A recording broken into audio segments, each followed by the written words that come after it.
How many people at the Central Intelligence Agency, at the Defense Intelligence Agency, involved with the House Intel Committee or the Senate Intel Committee, or that are allegedly part of the National Security Council, including the President's Special Task Force connected to national security policy, or anything that would be allowed to qualify at the level of declaring themselves to be availed of the privileges of being involved in intelligence, actually had sex with a woman or a man that had been specifically and strategically cybernetically enhanced in order to engage them in intelligence collection.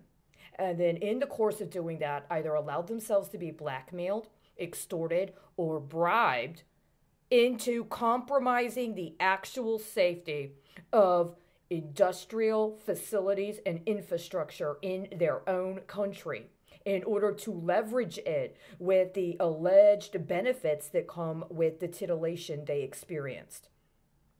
It's a very direct question. It's absolutely connected to national security. It's not beyond reason to use things like gas and oil pipelines or other kinds of industrial facilities in consideration of national security matters. Actually, it's very appropriate.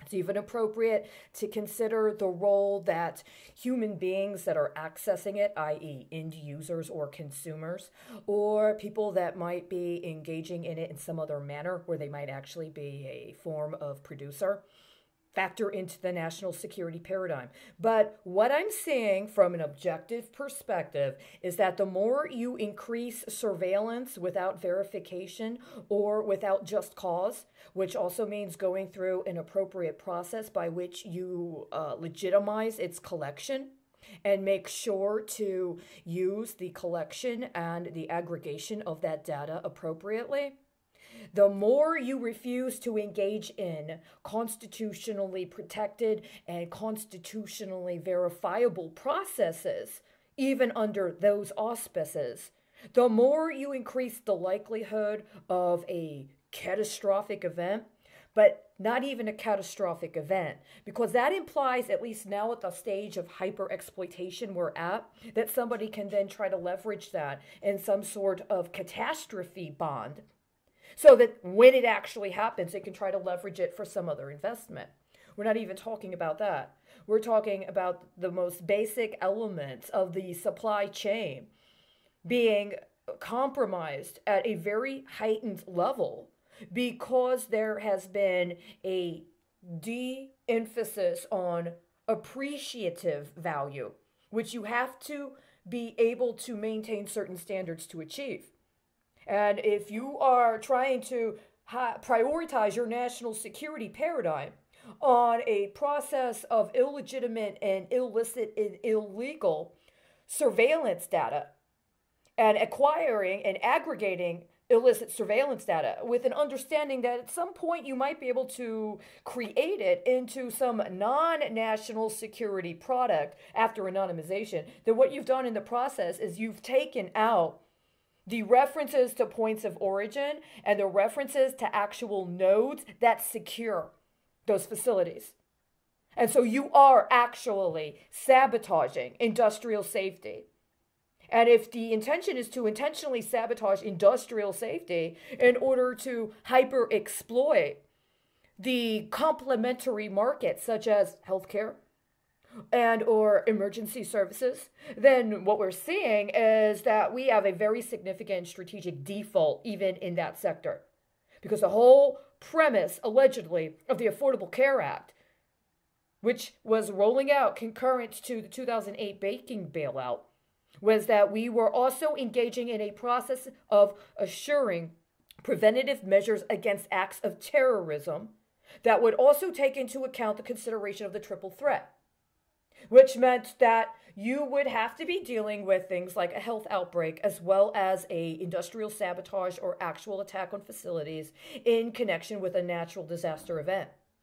So all three of those have been considered at the highest level of risk when it comes to prevention policies in the United States related to all three.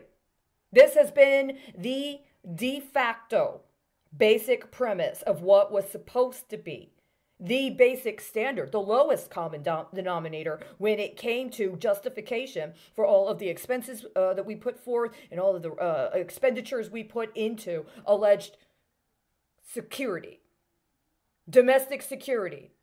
And it would seem, what I'm saying, I'm only on the 5th of 43, and it would seem that really what has happened is that the refusal to actually hold to those standards has accrued and aggregated to such an extraordinary amount that we actually defaulted. We defaulted 100% on our mandate to develop prevention paradigms. And the only legitimate reason why is because of rampant public corruption. And so, unfortunately, even if I'm completely divorced from it from a personal perspective, even if I'm detached from it from any sense of me personally being involved, even from the most objective perspective possible, it's difficult for me to even try to take adjustments and make adjustments in order to try to do this in any way safely. Because in the processes of adjusting in order to accommodate the proliferation of the public corruption at this level, what it has done is implicitly sabotage even that which was there to secure it. How are you going to deal with that? How are you going to deal with that? Because you cannot continue to try to blame this on other people to compel them to respond and adjust so that then you can try to claim credit or claim that there is some sort of way that you've been able to deal with an internal problem based on using them as a form of insurance. A practical insurance. See, it's a form of political insurance when you don't take care of things in-house and instead you project it onto somebody else, and their adjustment allows for you to claim an accomplishment.